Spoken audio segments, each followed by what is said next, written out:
5 நிமிஷத்தில் ஈஸியாக செஞ்சு டேஸ்ட்டாக சாப்பிடணுன்னா இந்த தேங்காய் துவையல் ட்ரை பண்ணி பாருங்கள். சாதத்துக்கும் சாப்பிட்லாம், இட்லி, தோசை, சப்பாத்தின்னு எதுக்கு வேணாலும் மேட்ச் பண்ணி நம்ம சாப்பிட்டுக்கலாம். காய்கறி எதுவும் கிடையாது, வெங்காயம் கிடையாது, தக்காளி கிடையாது. எப்படி செய்யலான்னு பார்க்கலாம் வாங்க.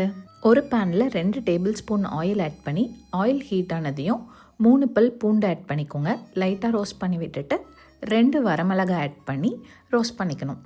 மிளகாவும் பூண்டும் கொஞ்சம் வதங்கினதையும் 1 கப் துருவின தேங்காவை அதில் ஆட் பண்ணிக்கணும். ஆல்மோஸ்ட் அரை மூடி தேங்காவாக இருக்கும் அதோட குவான்டிட்டி. லோ ஃப்ளேமில் வச்சு ஒரு 2 மினிட்ஸ் அப்படியே வதக்கிக்கோங்க. வதக்கி முடித்ததையும் இந்த மிக்சரை அப்படியே ஜாரில் ட்ரான்ஸ்ஃபர் பண்ணி தண்ணி எதுவும் சேர்க்காமல் அப்படியே அரைச்சி எடுத்துக்கோங்க.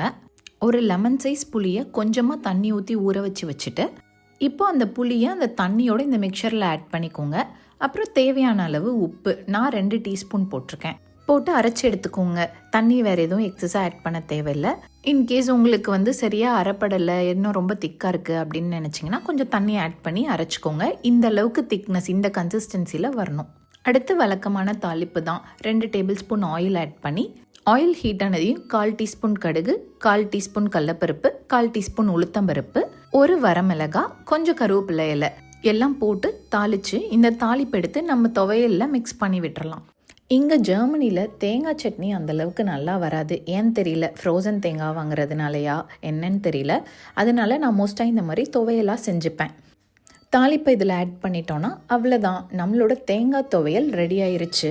5 நிமிஷத்தில் ஈஸியாகவும் டேஸ்ட்டாகவும் செஞ்சிடலாம். கண்டிப்பாக எல்லாரோட ஃபேவரட்டாகவும் இருக்கும். நீங்களும் ட்ரை பண்ணி பாருங்கள். ஆசையாக சமைங்க, அசத்தெல்லாம் சாப்பிடுங்க. Tata bye bye from Tamil பொண்ணு இன் ஜெர்மனி.